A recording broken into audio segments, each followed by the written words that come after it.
like only a couple of days ago, we were here for the Digital First Banking Transformation series last Thursday. So the weeks are certainly going super fast.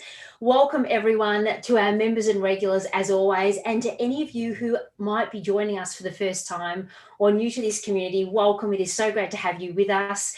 My name is Alex Tullio. I'm the CEO of Financial Executive Women, and I'm here with my fabulous co-host on Thursdays, Mick Philippou, who is the Chief Customer Officer for Sandstone Technology.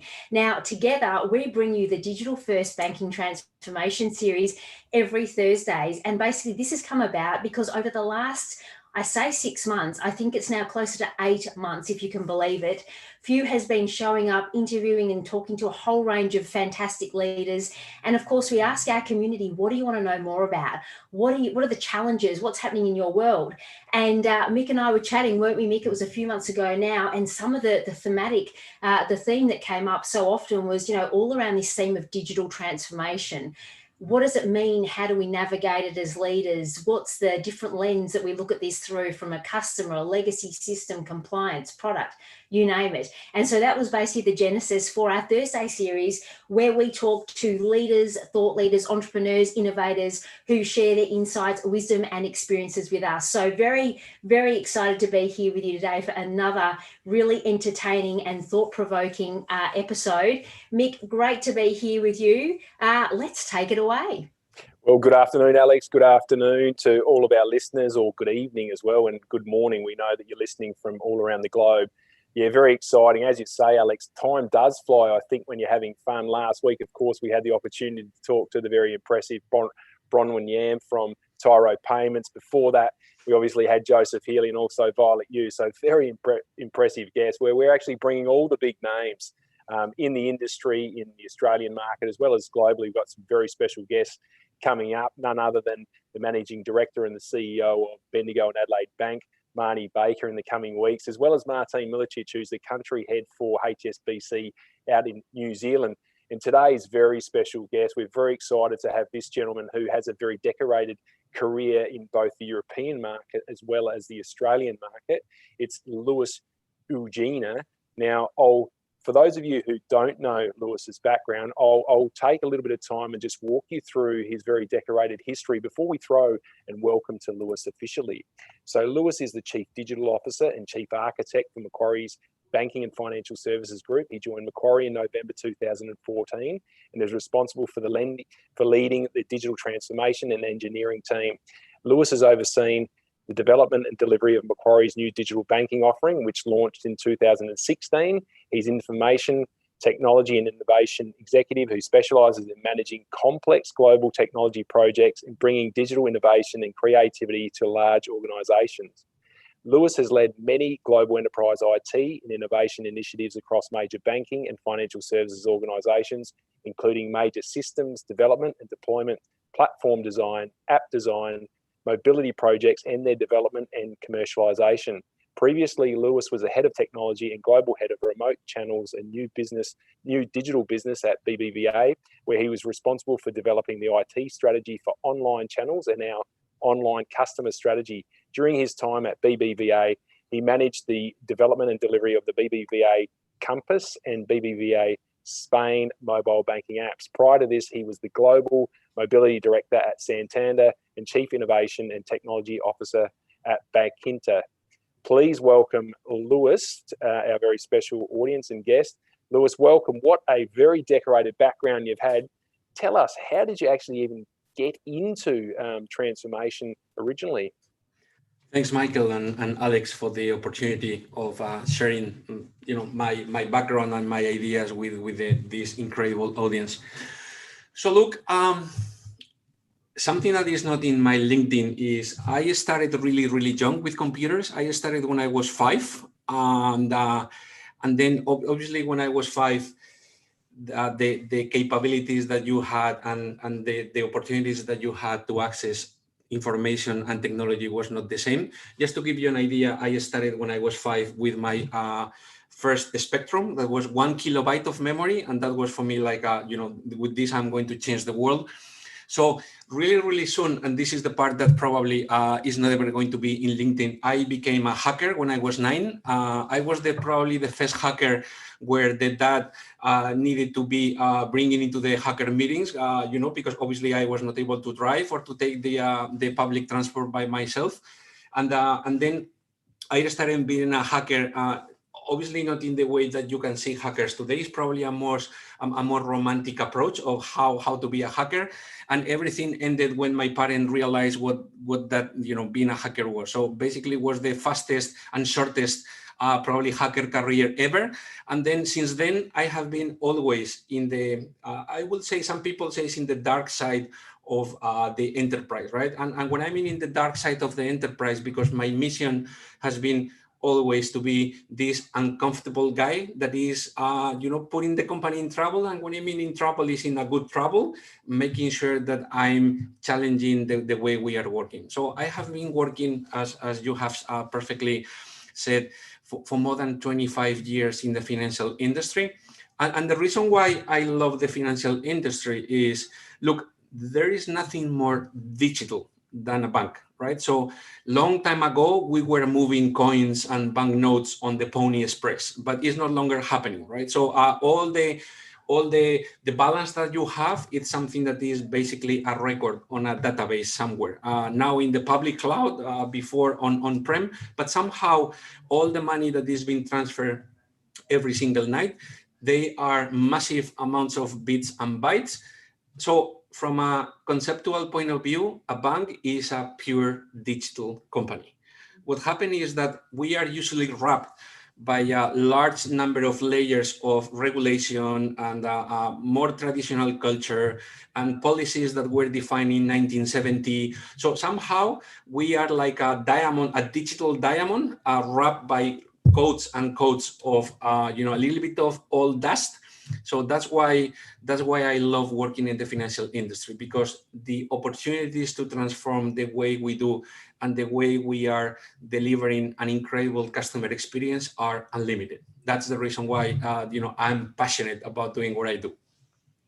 Lewis, I love that, and I know Mick, I can already feel your brain turning about all the things you want to ask as well, especially around the fact that digital and a diamond wrapped in layers and layers of dust and old processes and all sorts of things. Before we get into that, Lewis, I can't help myself. I'm so curious, and we love in this series to hear about a bit more of the human journey. So before we get into your professional career now, I'd love to know how you went from the 9-year-old hacker being driven to hacker meetings by your dad to, so, because we all kind of, you reflect on where you've come from. So love of computers.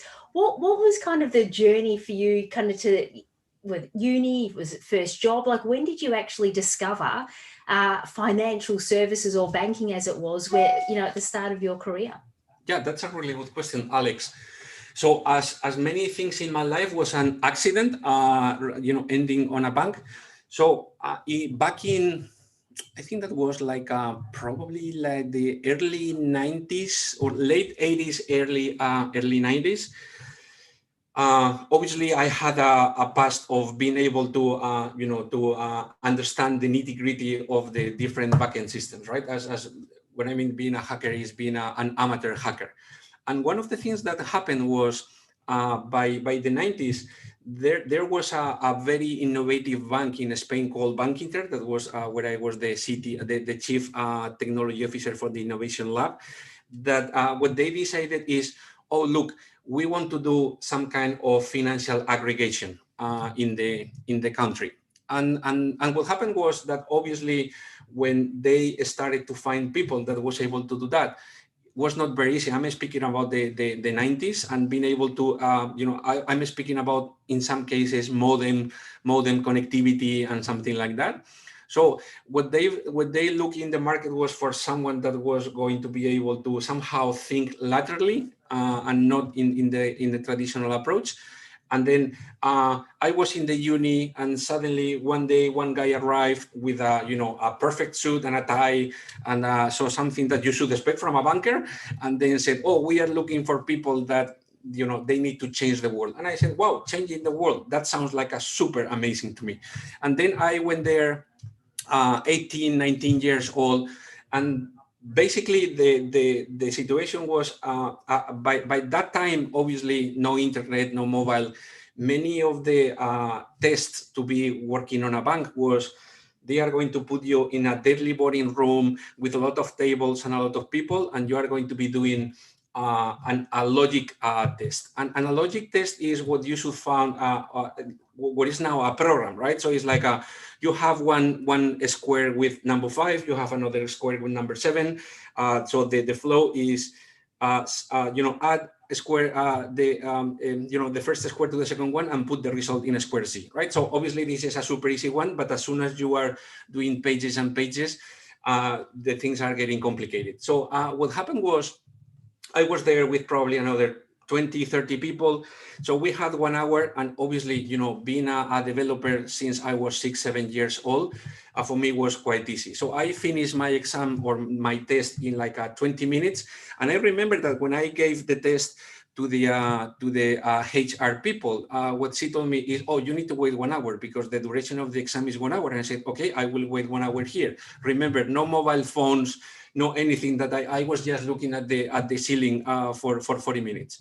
And what happened was, obviously, I did quite well because I was used to, not because I'm a super hero, but I was quite used to those things.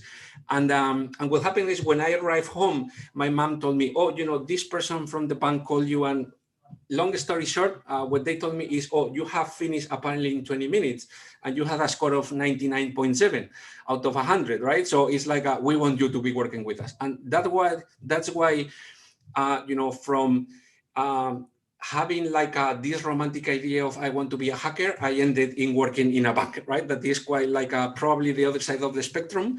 And yeah, since then, I have been always working in those areas where you can traditionally think are for the outsiders of the bank, right? So I have been working obviously on communications between different areas. I have been working in all the digital transformation, and since year 2005, what I said is, look, I want to be fully focused on this digital stuff. So this is going to change the world. And I think that, when you see the world, the banking industry works, and all the pressure that has from the outside in terms of how consumerization is changing the world, right? I think that there is a massive opportunity, or I thought in year 2000, there is a massive opportunity. And look, in 2020, I'm still in the place that I love. And I am still in the place where I think that we have a massive amount of challenges in order to transform the banking industry. Lewis, love the answer, love the background. There's so many questions that could be asked, and I'll resist jumping too far forward because I might try and keep it back in those days. But your experience, so you've spent all that time, you're a technology purist, you've known coding as a very, very young person. At Bank Inter, Santander, through to now Macquarie or BBVA, all of that journey. From a systems perspective, knowing that you're going to change the world, or technology will arguably change the way we deal in financial services and connect with our bank, what changes have you seen through the last 25 years in some of those transformation programs, and what really sticks out in some of those transformations that you've led or been a part of? Yeah, that's a really good question, Michael. So look, in terms of transformation that I have seen, I'm speaking with you, and I recall when I was speaking with my grandpa, he was telling me, oh, Luis, I saw the first plane flying, and I saw the first TV working. And we had one channel, and he was telling me all those stories. I feel that I can be telling my kids, and probably the kids of my kids, those grandpa stories about, oh, I saw internet, the first internet, or if we can tell that way, right? Or the first mobile, I had the luxury of be working in the first mobile application that was delivered worldwide.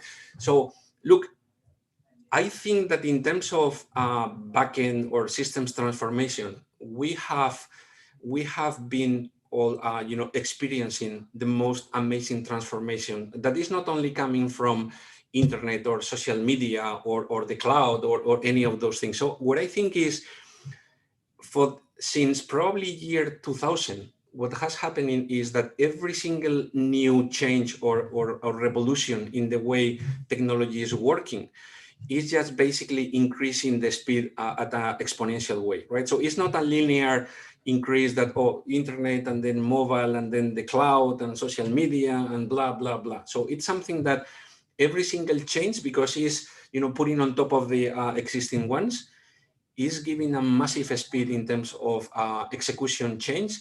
And in the way, somehow, this technology is pushing the boundaries in many different ways. And I have two big areas where I think that we are experiencing something that is unique for our generation. So the first one is the amount of pressure that all the change is putting on the way we work or the way we deal with the culture inside of the company, right? And the second one is how I was speaking at the beginning of the journey, this consumerization. And basically consumerization is what I'm experiencing as a customer, why I'm not able to have exactly the same experience when I'm working on an enterprise, right? So as a customer, I have 15 gigabytes of free mail on Google, and I'm able to download the files, and I have access to Twitter and to LinkedIn and all those things. Then I move into a company and they say, oh, your email is going to have 1 gigabyte. That's all. You are not able to do this. You're not able to do that. You cannot access Twitter from your professional device. You cannot access this. So somehow we are putting a massive amount of pressure on people that are used to be productive and are able to have a lot of freedom in the way they work. And somehow the new talent that we are hiring them because they are able to move really, really well in this digital ecosystem that we have today. And then we put them inside the company and says, yeah, I want you to succeed because you are the best in your world, but don't do this, don't do that, don't do that, don't do that. So it's like a little bit of cognitive dissonance, that what we are asking the people is, I want you to be the best in your world, but forget everything that you have been doing before, right? Because now the technology is different, or the rules are different. So to your question is, every single technology that we have changed has have a massive impact in the way we work, and it's also putting a massive amount of pressure in the ways we treat the new talent and in the ways we want to deliver our services and products to our customers. So much to that, and one follow-on question I was privately just saying to Alex, look, let me have the next one, please. I'd love to ask this next question as a follow-on question, because these are such complex transformations that banks go through, and which is really being driven by the consumer, as you quite rightly point out. It's their preference for the consumption of data and information at much more rapid speed than was once possible. Thinking about what you've gone through over the last 25 years and the way technology systems have evolved. And like you said, it's not necessarily linear. It's actually quite exponential, some of the growth and transformation of those systems. If you think through some of the decisions that were made, how have they helped or potentially hindered banks from now having to go through and come up to speed with the latest and greatest technology in order to be able to provide future-proofing their business, and not only from a technology standpoint, but also from a consumer standpoint, to be able to compete and win? What I guess probably my question is almost, what is a decision that was made that you perhaps wouldn't make now based on what you know? Really good question. So look, I think that in my life, I've been really, really lucky on making some decisions that they have been material in terms of being successful in my journey, right? Obviously, I have made a lot of mistakes and I have made a lot of decisions that they have been a complete disaster. But thanks God, the successful ones, like all of us, yeah, exactly. They have been covering the bad ones. Look, I think that probably I will say three or four big ones in the last 25 years. And almost every single one has been associated with almost the same question from the CEO or the CIO of the company I was working with, right? In 1994, I remember a conversation with the CEO of the bank I was working, and his question was, oh, Luis, do we really want to do something in this thing called web? Do we really want to move our bank into, internet is only for people, very, very strange people, right? So do we really need to put all our assets in something called internet and the web? And I said, yeah, look, and this is the reason. And then that was a big change in the way we started to think on our customer service. Exactly the same question happened in 2002, when a different CEO said, oh, Luis, do we really need to put the bank in a mobile? Do you think that is something that is going to be really used by any customer? Because the mobile is to speak, right? And then don't forget that we were speaking on 2001, where the biggest or the best mobile was a Nokia with Java, a small Java thing that you were able, and at that point, the experience on the mobile was WAP, that the acronym WAP, that many people will say, oh, is the acronym for wrong approach to portability, right? Instead of wireless access protocols. So, but I had the same question is, Luis, do you really need that we need to move the company into a mobile? It's not going to work. And I said, yeah, let's do it, right? I had the gut feel. And the last one, or the last two ones were probably 6 years ago, where when I started at Macquarie, we almost started the retail journey and the digital transformation. So almost we completely transform everything that you may think in a company, right? At the same time, the culture, the policies, some of the processes, the vision, the technology, the capabilities, the business approach. So everything happened at the same time. And then we had two questions. So the first one is, Luis, do we really need to move into the public cloud? So it's something that we are a bank, right? So it's something that do we need to be there? And then the answer was yes. And the answer was yes. And then we took a different one. And the answer was, look, the cloud is going to be here and is something that we are going to be using. At this point, and I'm speaking on 2015, we don't know if it's going to be public, it's going to be private, or it's going to be some kind of hybrid between both, but it's going to be the cloud. And what we make the decision was, we are going to move the whole bank into the container technology. So because we don't know who or which one is going to be the right one, we are going to somehow self-protect, and we are going to start working on containers. Lucky enough, now, if you ask any professional, and you, Michael, you are obviously a guru in that space, containers and public cloud and all those things are the more or less, the standard solution or the standard answer if anyone is asking you, what do I do in technology, right?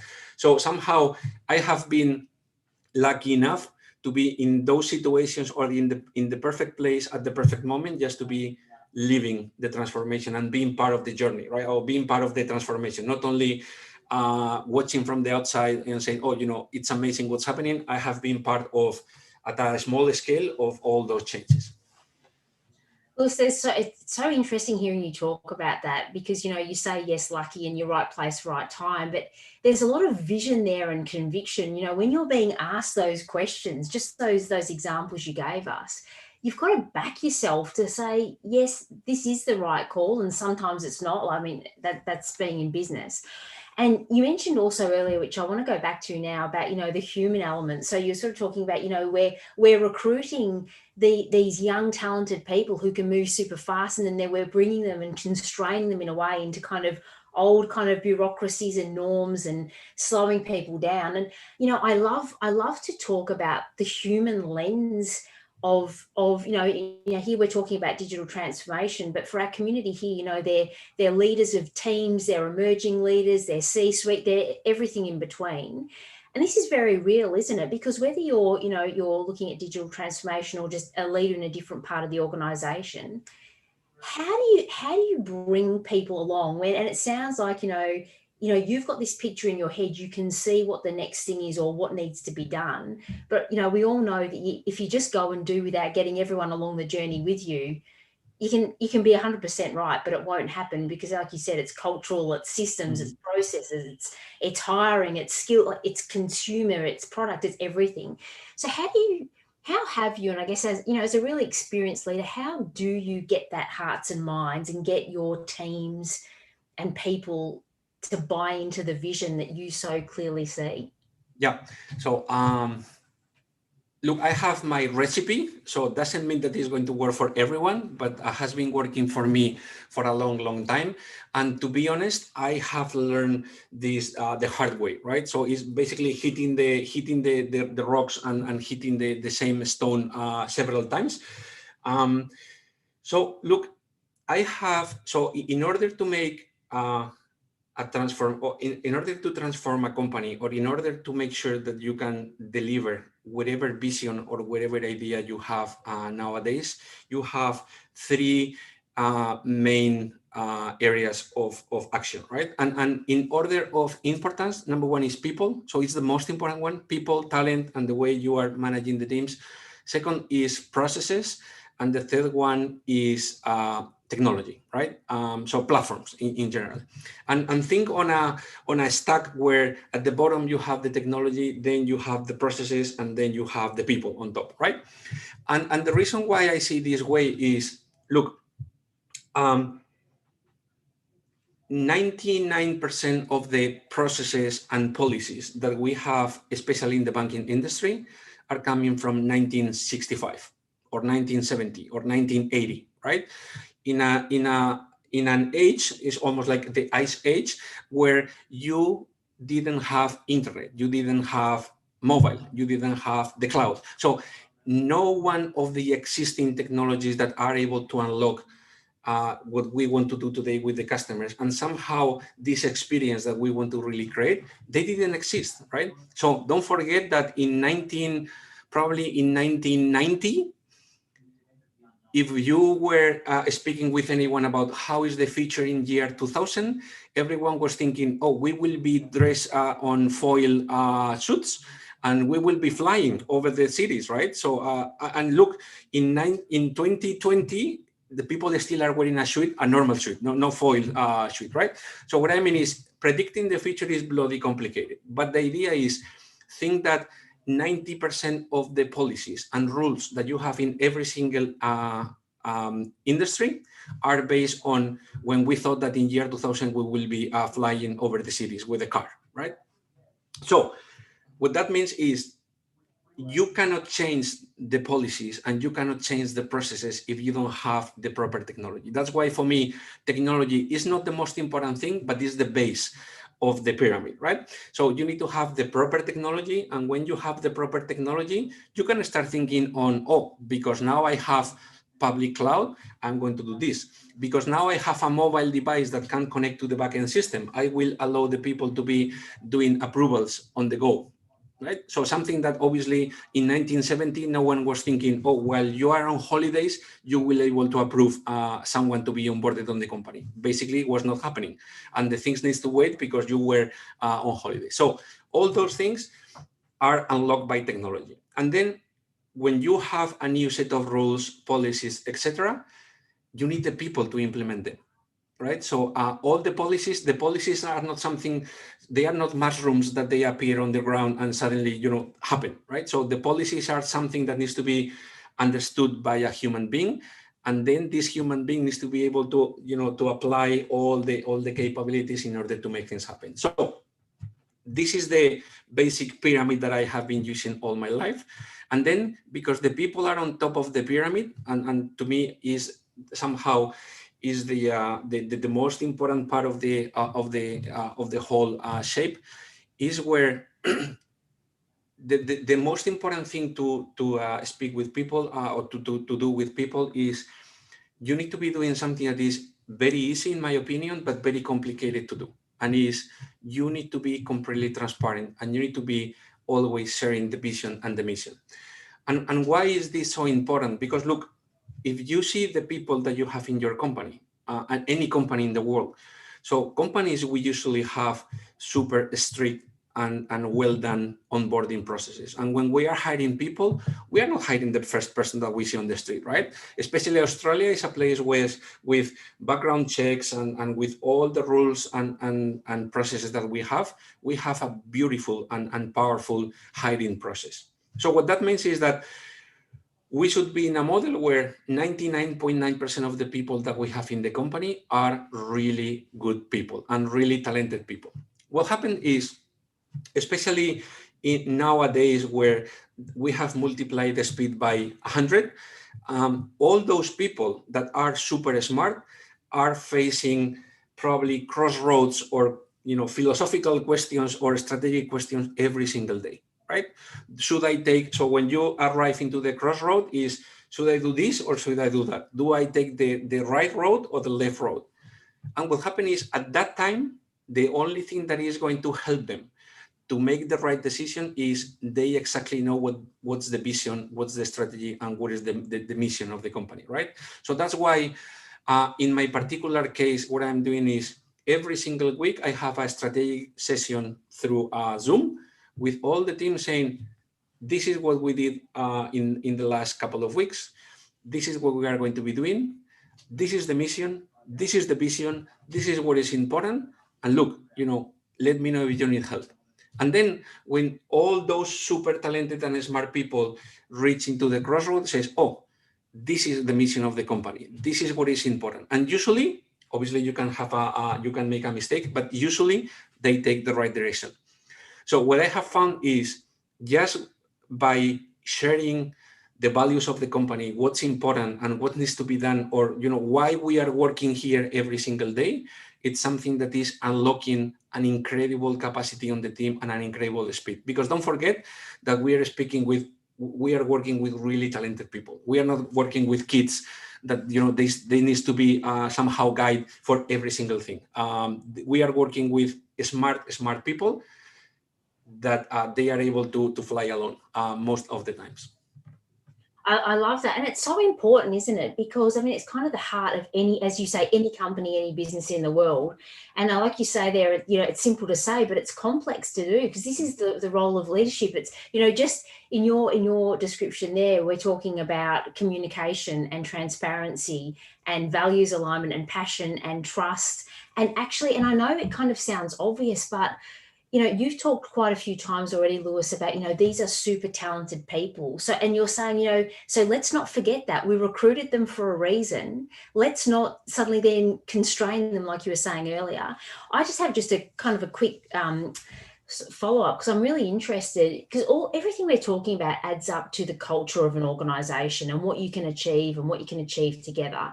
And you mentioned before, like, we all make failure, and failing is part of progress and innovation. Like, you can't innovate and grow without making mistakes. What do you think is, to continue this theme of talented people and really letting them kind of make decisions, how do you have that culture where, there are boundaries, but yet we're going to fail, and that's actually okay, because we want to encourage, we want our people to make decisions, take a calculated risk, and not be scared that, you say I can fail, but when I do, I get cut off at the knees. How do you really, I guess, protect and nurture that culture of innovation and getting the best out of the smart people, even though we know there's going to be failures along the way?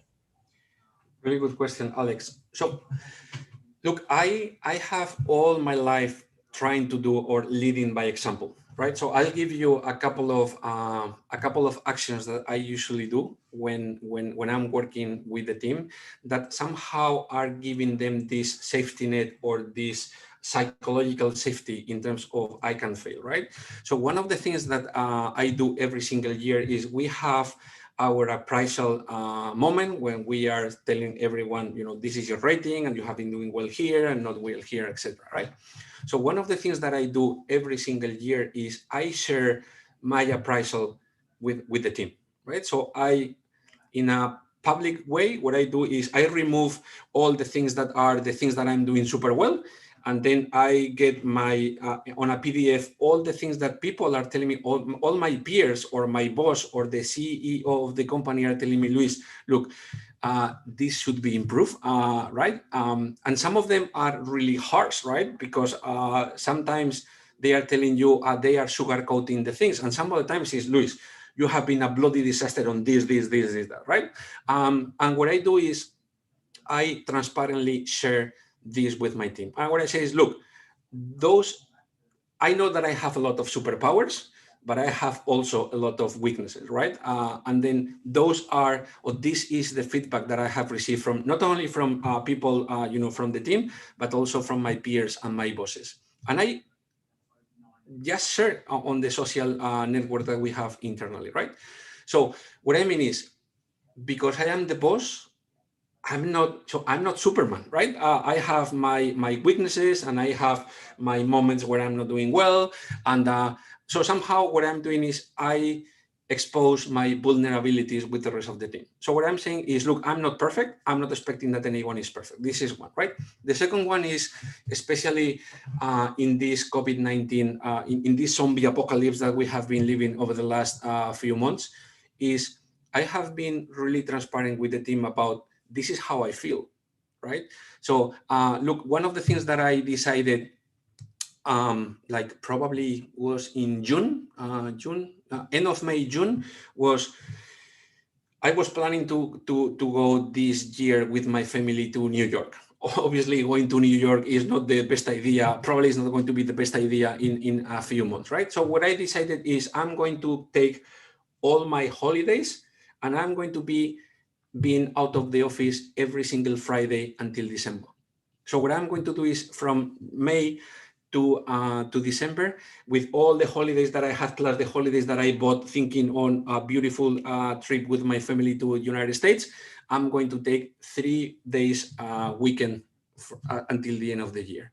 And what I shared with the team on a post and on a video was, look, for me, this is like when you are, do you remember when we were able to fly, a long time ago? It seems like, 100 years ago, when you're in the plane and you are getting this safety, pitch at the beginning is, if we have a problem with the pressure of the cabin, you are going to have those oxygen masks, right? And is put your mask first and then help others, right?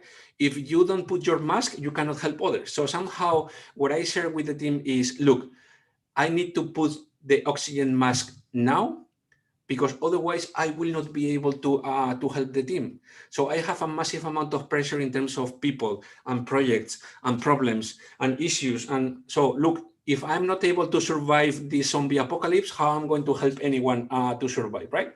So I have had zero issues all my life into, look vulnerable in front of the team. And I think that, in this leading by example approach, you don't need to do anything special apart from that. So your kids at the end behave like you are, because the things are learned. So if your team says, oh, Luis is super happy to share the vulnerabilities that he has or the weaknesses, it's not a problem to look weak at some times, right? So if Luis has tell us that he is struggling with the COVID-19 situation, it's not a problem just to be telling my people I'm struggling, right? And so this is what I have found, that instead of super innovative techniques or whatever, is be yourself.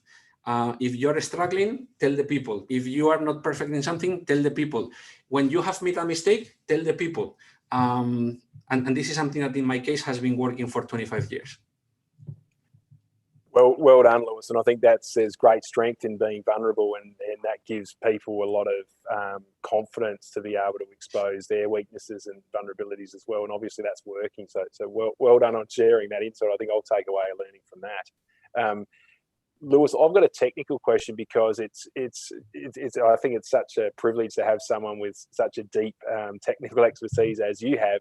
Yesterday, I had the privilege of listening to, and actually on today as well, the RFI Banking and Innovation Summit, and heard from one of the execs from CBA, Commonwealth Bank, and they've invested so heavily into artificial intelligence and machine learning, and this category in particular. I'd be keen on if you could share some insights with our listeners as to where you think artificial intelligence and machine learning is going to take us from a banking perspective, and how that might be able to enhance the customer experience. Mm-hmm. So look, I think that speaking about artificial intelligence is still a little bit of PowerPoint-ish approach, right? So I fully understand the machine learning. Artificial intelligence is like a little bit futuristic, but understanding your question is, what is the role of all those new technologies are going to play, right? So my personal opinion is they are going to help heaps in making a much better experience for the customer. So look, if you see the way we work and any single bank in the world, so we have a massive amount of friction in the way we are dealing with the customers, right? So for us, probably it's normal, or was normal, when 5 years ago you want to pay something and then I want to pay, I'm going to grab the wallet from my pocket, I'm going to open the wallet, select a credit card, I'm going to put the credit card on the point of sale, I'm going to put the PIN, or I'm going to put the signature. So look, there is a massive amount of friction in that process. However, the banks, we have been really, really good teaching the customers the banking language. And my grandpa, or my grandpa, my grandpa, my father, they have been always learning how to use a card, how to do this, how to do that, what's a transfer. So they have been learning the process, right? And the language. What happened is, I don't know if my kids are going to be so keen to learn my language, or the language that as a bank I want to deliver. And we are not going to be moving into the opposite world where if you are not speaking their language, you are dead, right? So one of the things that I really think is, we in probably 4 or 5 years time, we will own the product, because there is a massive amount of regulation in everything that we do, but we will not own the channel. So think on any of your kids, right? So probably, obviously, some of you, at least as I see in the photos, you are much younger than I, but you probably have kids, right?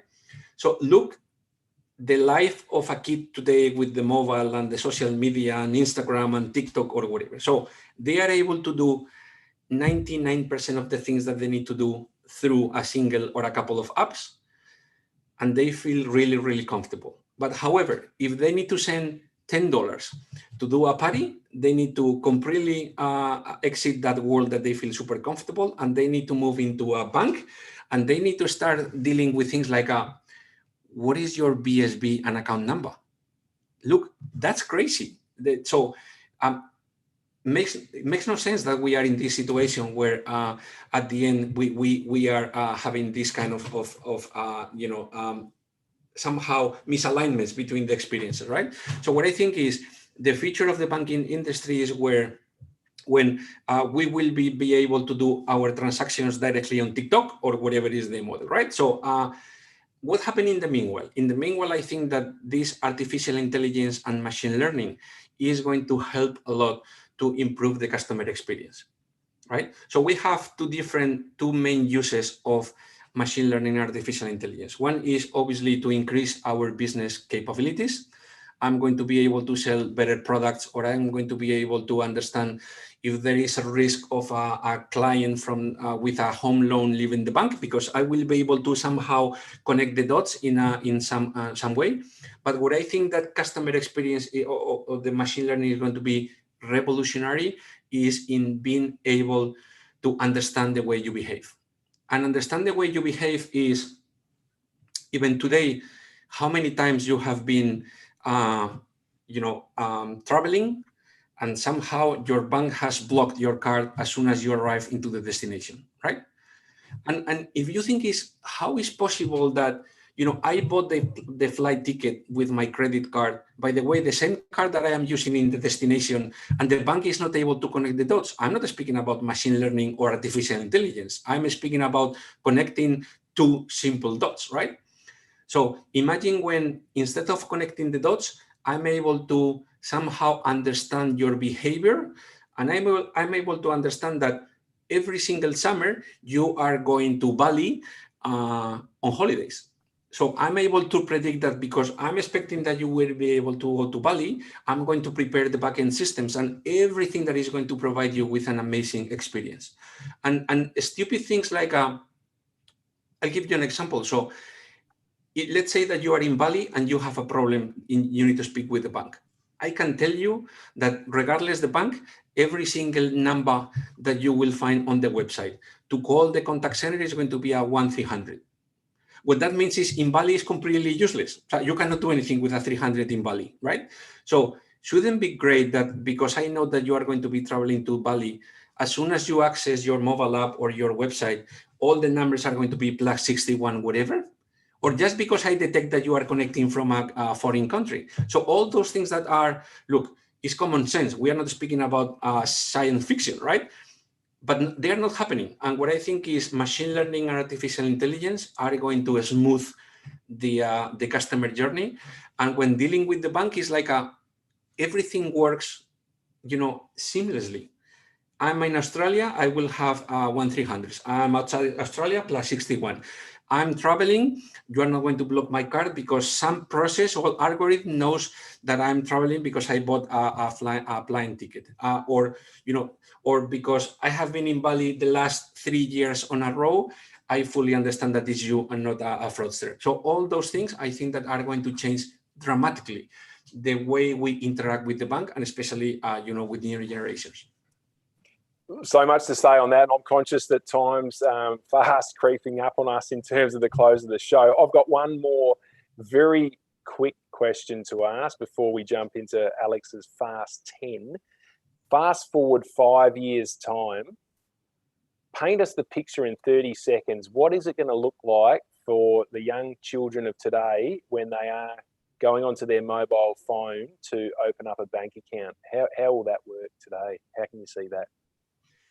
So what I think is they will go into their application of, they prefer application. I don't know what it's going to be. I don't know if Facebook will be still a thing, or TikTok or whatever, but they will go there and they will say, oh, I want to open or to create something just to be storing money. So it's not going to be called an account. It's not going to be called BSB, whatever. Is I want to open something that will allow to store money. This something is going to be associated with one or more of their social identifiers. That doesn't need to be an email, or doesn't need to be whatever. It could be an Instagram identifier, and they will be basically sharing money in the same way that they are sharing photos or selfies or whatever. So it's going to be because money is going to be more and more digital every day. They are going to be sharing money in the same way that they are sharing a photo or a location. That's my vision in probably 5 years' time. Terrific, very exciting, and I think marketplaces and connections of payment enabling platforms are certainly very, very well placed to capitalise on that opportunity. I might throw to Alex now. Over to you. Lewis, so good already. I feel like we could just keep talking and talking. It's I love how you weave everything in around behaviours and innovation and people and tech and everything. So we've got our Fast 10. So this is our new tradition, Mick, isn't it? Because we're going to ask all our guests this. So I'll go with the first one. So I'm terrified now. You should be. You really should be. No, not really at all. No, they're very tough questions, Lewis. So the first one is, and it's great, you've peppered some of this already, but what advice would you give someone starting out on their leadership journey within financial, well, really within any industry, but with financial services? So a leader starting out on their journey, what advice would you give them? Be yourself. You don't need to be anyone else. If a company has hired you, it's because you have you have some superpowers that are unique. So don't try to be someone else, and use by being yourself, you will somehow enhance your superpowers in order to have a super successful career. I love that. So do I. What's a great book you are reading right now or would recommend? I'm reading a book that is called Titans or something like that. It's a book that speaks about how extremely successful people has been successful by not being traditionally not having a traditional mind, and it's quite unique, because somehow is like what is making people really really successful is those superpowers, those super special things that are differentiating from the rest of the world. Fantastic. We might ask you to share that title afterwards, just in case. We'll put that out so everyone can tap into that. What's one of the biggest challenges you faced in your early career, and what did you learn from it? I was, the biggest one has been, sadly not anymore, but I have been always the youngest person in the team. When I started, I was 19 and I was working with people on an average age of 50 in a quite traditional bank. So it has been always feeling like I was a little bit out of sync with the rest of the people. So what I have learned is, again, be yourself. Don't be brave. You don't need to be anyone else. You don't need to mimic what the rest of the company is doing, right? So basically, regardless you are the oldest or the youngest on the room, be yourself. And the second thing is be always surrounded by people that are not like you. So you don't want to be with people that are going to be telling you, oh, Luis, you are so handsome, you are so smart. No. You want to be working with people that are going to tell you, Luis, you are wrong, or I think that you are wrong. This is what really is going to make you successful, because you are going to have every single angle covered. Otherwise, a single line of thought is probably one of the worst things that can happen in your career. Love that answer, but flattery can get you a long way at times. So you certainly like to be told that we're the best looking and the smartest in the room. I'll jump forward to question 6, Alex. I reckon we've covered 4 and 5. Who do you admire most?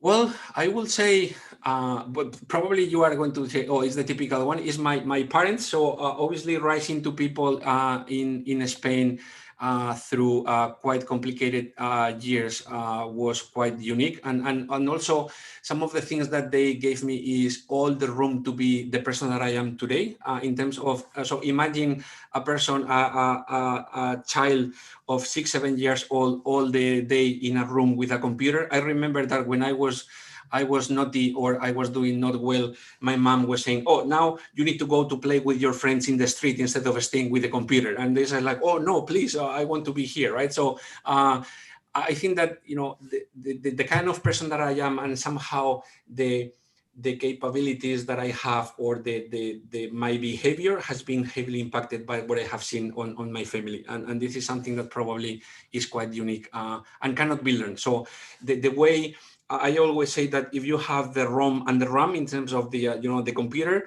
the ROM, that is where how the machine works, is built in the first probably 10 years of your life. And this is your family environment. And that, yeah, you have what you can learn afterwards, but it's not going to have the same impact.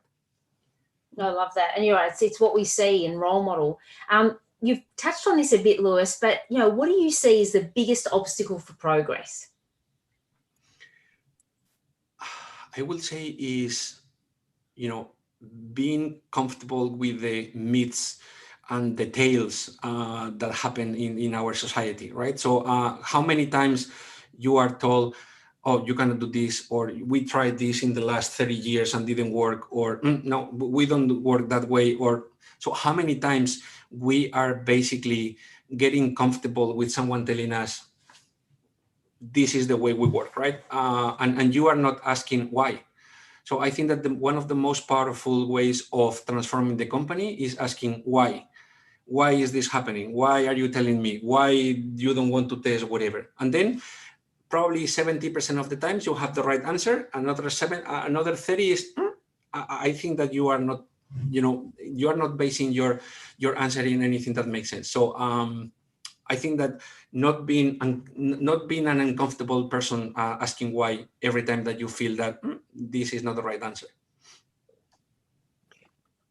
Terrific. What was your best failure? My best?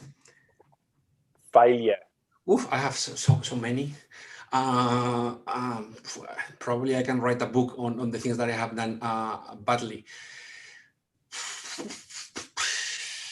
So probably along, in my whole professional life, not being able to detect really outstanding people in order to do things, right? So sometimes I have been, even when I love to be challenging myself, sometimes I have preferred to be in my comfort zone or my safety bubble, because I didn't feel strong enough, or I was tired, or mentally tired.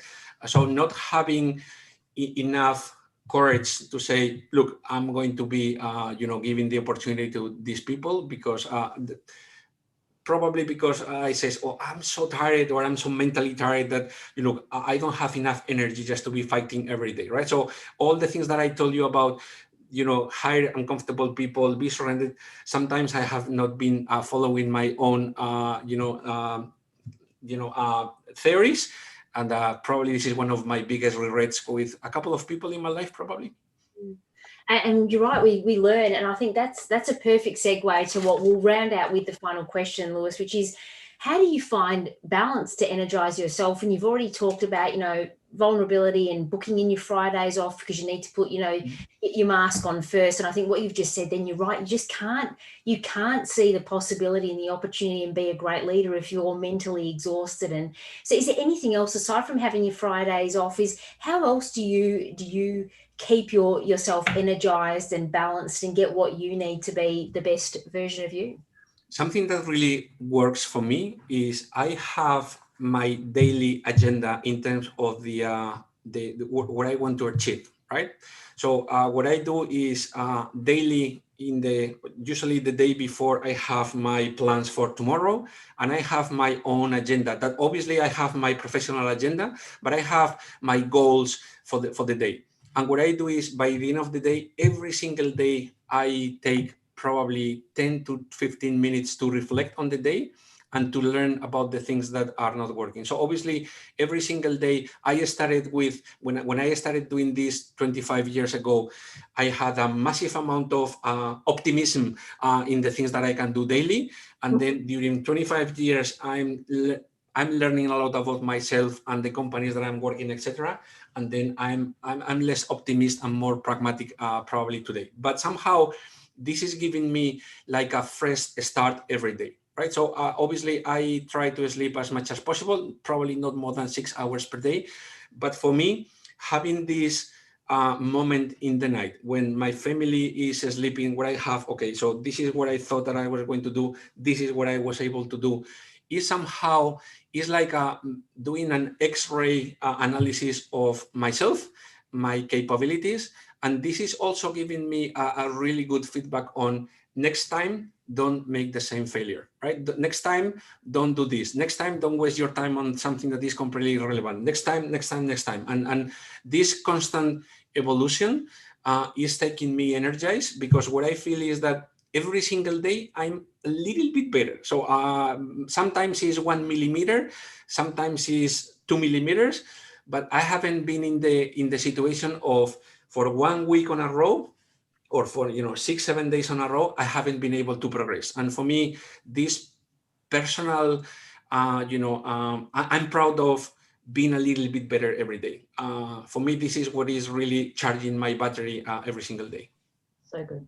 That's ultra impressive. Love that commitment to continuous improvement. And as Al Pacino says in Any Given Sunday, it's all those inches that'll make the difference in the end when you add them up. And look, Lewis, Uguina, it's been an absolute privilege and pleasure to have you on the program today. On behalf of all of our guests, we'd love to thank you for your time. I think there'll have to be a sequel, a follow-up in a couple of months, because we've got a lot of overwhelming demand who've been exceptionally impressed with what the insights that you provided today.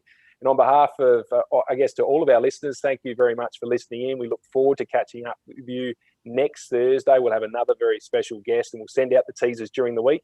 So until then, thank you very much. Have a great day, and goodbye. Thank you. Thanks, everyone. Thanks, Lewis, as well. And don't forget, we've got so much more coming up again next week. So don't forget to tune in Tuesdays, Wednesdays, and Thursdays, and of course for our masterclasses on Friday as well. Thanks, everyone, and have a brilliant weekend. Thanks, Lewis. Can't wait till next time. Bye. Thank you for the opportunity. Enjoy. Bye. Bye. Thank you.